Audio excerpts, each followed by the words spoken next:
Després, els models més petits, que es produeixen, com us deia abans, en massa i que sobretot parteixen de models d'ús civil, s'han adaptat de manera que s'han convertit pràcticament en armes de precisió, en municions guiades, que el que fan és busquen tota mena d'objectiu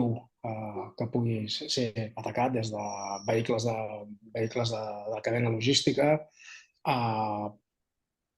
punts d'observació, a operadors de drons de l'altre bàndol o inclús soldats individuals. És a dir,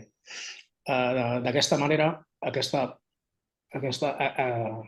observació tan detallada del camp de batalla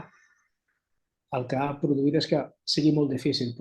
intentar maniobres de combat, perquè els sistemes de defensa estan ja completament integrats. Atacar un camp de mines on hi ha foc d'artilleria preregistrat, està observat per drons, i quan t'hi acostes, quan les forces de ruptura intenten acostar-se, ràpidament aquests drons observen pels seus sistemes pesants, amb la qual cosa, a més, aquestes zones estan cobertes per municions guiades, que poden ser d'anticarro, i sobretot comencen a aparèixer eixams de petits drons que es dediquen ja a destruir objectius individuals, amb la qual els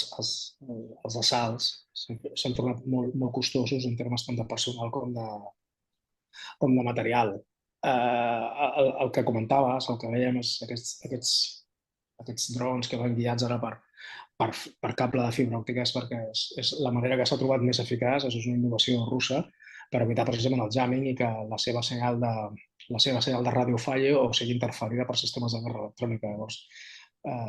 això redueix l'abast que té el dron, que li redueix l'abast a uns 2-3 quilòmetres, però el fa impermeable a sistemes de guerra electrònica. Amb la qual cosa el que tens és un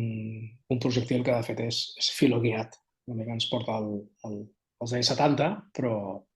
en essència és això. I per aquí, diguéssim, aquest seria una mica el resum d'aquest salt i insisteixo que ha sigut quasi exponencial en l'ús dels drons en el camp de batalla.